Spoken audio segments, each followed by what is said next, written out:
Hi, this is Fizzy Pro 3 channel.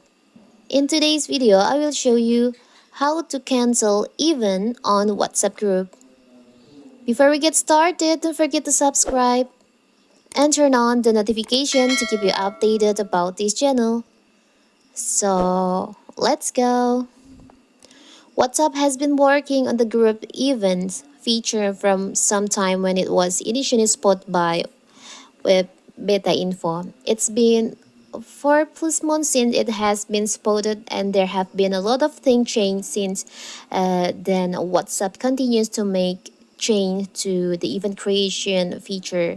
In this video, I will show you how to cancel event that you create on WhatsApp group. On my previous video, I've shown you how to create event and how to edit event, and in this video, we'll show you how to cancel the event.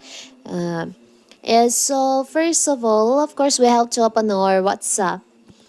Now you can go to the group that you want to cancel the event.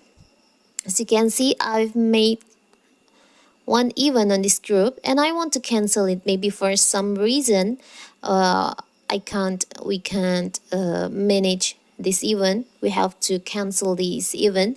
So you can just tap on the event in here.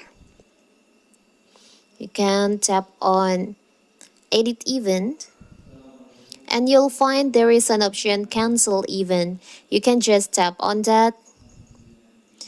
Are you sure you want to cancel this event? You can just tap on yes. So now everyone, all members on this group will get notified that this event has been canceled. It's so simple, right? So that is how to cancel event on WhatsApp group. Don't forget to like and subscribe and turn on the notification to keep you updated about this channel. Thank you and see you.